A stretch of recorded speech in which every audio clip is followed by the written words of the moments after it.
A kí yín pé ẹ kú dédé àsìkò yìí, ẹ káàbọ̀ sórí Ọmọ Adé TV. Lórí ìkànnì yìí, a ó máa gbé àwọn sinimá lóríṣiríṣi yẹ̀wò lórí ìkànnì yìí. Lọ́jọ́ tòní a fẹ́ sọ̀rọ̀ nípa sinimá kan tó ń bọ̀ lọ́nà tí àkòrí rẹ̀ ń jẹ́ Okete. Okete, Okete, Okete ni sinimá tí a fẹ́ sọ̀rọ̀ nípa rẹ̀ lónìí. Okete, báyìí ni ìwà rẹ̀. Okete o, báyìí ni ìwà rẹ̀ o. O bá fá múlẹ̀, o dáfá o. Kí ni à ń pè ní òkété? Òkété ni ó bá fá múlẹ̀ tí ó dáfá.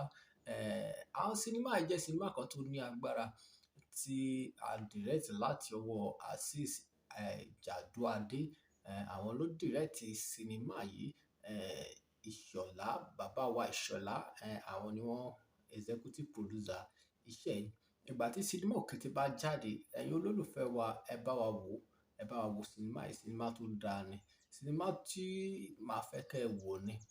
Ó ń bọ̀ lọ́nà dẹ̀dẹ̀dẹ̀.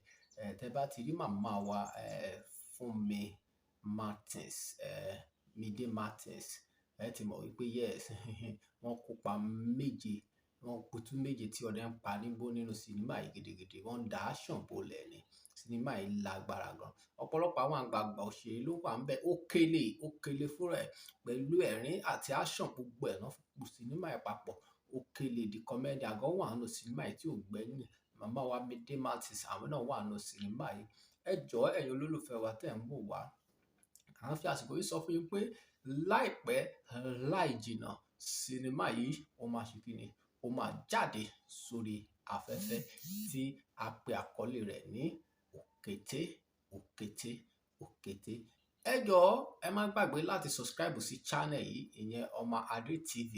Ẹ be sure pé subscribe sí channel yìí láti máa jàǹfààní àwọn sinimá lọ́kọ̀ọ̀kan tá a máa ṣe kíni? Tá a máa gbé wá fún yín lórí ìkànnì yìí. Ẹ tẹ subscribe button, ẹ tẹ subscribe button kí ẹ lè jàǹfààní àwọn sinimá lóríṣiríṣi tí a máa fi hàn fún yín. A tún máa padà wá ní ọ̀la láti máa tẹ̀síwájú lórí àwọn àkọ̀tun sinimá wa lórí ìkànnì yìí. Ó dàbọ̀.